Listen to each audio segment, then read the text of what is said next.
कौन पहतो ऐं न पुॼंदो मुस्तफ़ा जे मान सां। आस जो क़ुरान भरियल ॾिस शफ़ीअ जे शान सां।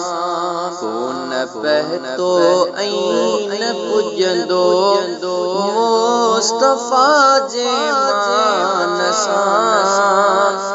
आस जो क़ुरान भरियल ॾिस शफ़ीअ जे शान सां। सारी सब मखलूक मौला मुंहिंजे मुरसल कान कई। ज़ात पंहिंजी बि ख़ुदा पधरी पीरीअ ला पाण कई।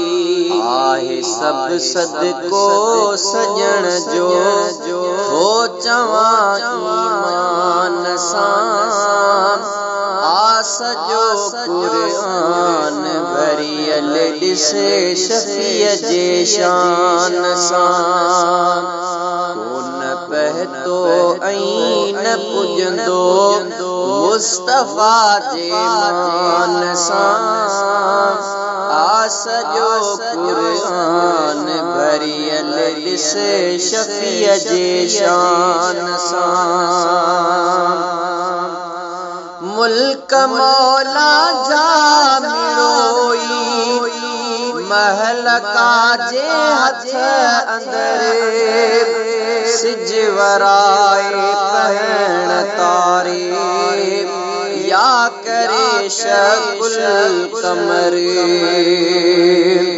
चाहे अर्शन ते रहे ऐं या रहे इंसान सां।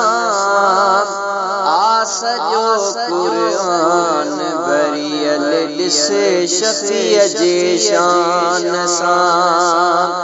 कौन पहतो ऐं न पुॼंदो मुस्तफ़ा जे मान सां। आस जो क़ुरान भरियल ॾिस शफ़ीअ जे शान सां। ॼमण सां सुरूं अखियुनि में कीअं करे आयो भला।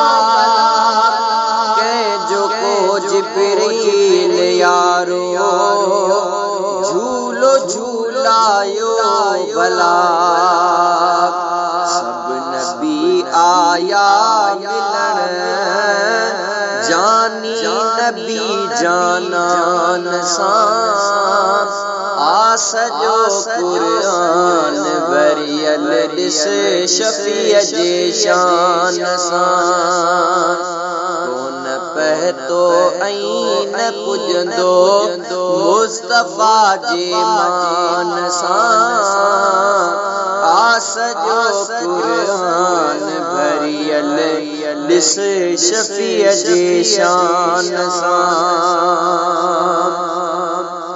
हर जगह ते हो त मुंहिंजे जी हुकूमत यार थई। सारे हिन संसार जो सैयद नबी सरदार थई।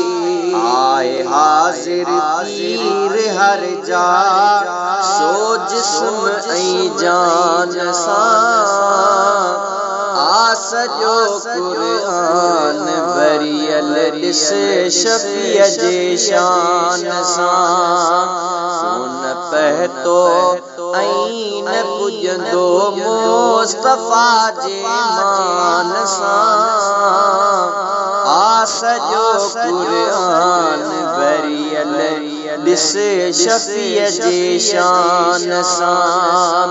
आस जो क़ुरान भरियल ॾिस शफ़ीअ जे शान सां।